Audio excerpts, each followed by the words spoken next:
Comment ਆਇਆ ਕਿ doctor ਸਾਹਿਬ ਸਰਦੀਆਂ ਦਾ ਬਾਦਸ਼ਾਹ ਹਰ ਘਰ ਦੀ ਪਹਿਚਾਨ ਤੇ ਮੈਂ ਨਹੀਂ ਉਹਨੂੰ ਖਾ ਨਹੀਂ ਸਕਦਾ ਯਾਨੀ ਕਿ ਸਾਗ। ਤੇ ਮੈਂ ਇੱਥੇ ਆਪਣੇ ਫਾਰਮ ਤੇ ਸਾਗ ਇਹ ਲਗਾਇਆ ਹੋਇਆ ਤੇ ਇਹਦੇ ਵਿੱਚ ਆਇਆ ਤੇ ਮੇਰੇ ਦੇਹਨ ਚ ਆਇਆ ਕਿ ਚਲੋ ਯਾਰ ਮੈਂ ਉਸ ਦੋਸਤ ਦੇ ਕਮੈਂਟ ਦਾ ਜਵਾਬ ਵੀ ਦੇ ਦਾਂ।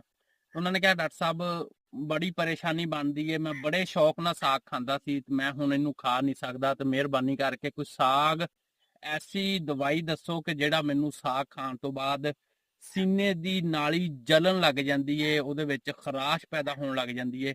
ਬਈ ਨਕਸ ਵਮਿਕਾ 200 ਯਾਨੀ 200 CH ਪਾਵਰ ਦੇ ਵਿੱਚ ਲੈ ਕੇ ਤੁਸੀਂ ਦਿਨ 'ਚ 1 ਤੋਂ 2 ਦਫਾ ਇਸਤੇਮਾਲ ਕਰੋ। ਸਾਗ ਖਾਣ ਤੋਂ ਬਾਅਦ ਖਸੂਸੀ ਤੌਰ ਤੇ ਜਿਹੜੀ ਤੁਹਾਡੀ ਹੈ ਐਲਰਜੀ ਤੁਹਾਨੂੰ ਹੁੰਦੀ ਏ, ਗਲੇ ਦੀ ਖਾਰਸ਼, ਸਟੋਮਕ ਦੀ ਐਸਿਡਿਟੀ, ਜਲਨ, ਬਰਨਿੰਗ, ਸਾਰੀਆਂ ਹਾਲਾਤਾਂ ਤੋਂ ਤੁਹਾਨੂੰ ਇਨਸ਼ਾਅੱਲਾ ਨਜਾਤ ਮਿਲ ਜਾਏਗੀ। ਅਸਲਾਮ।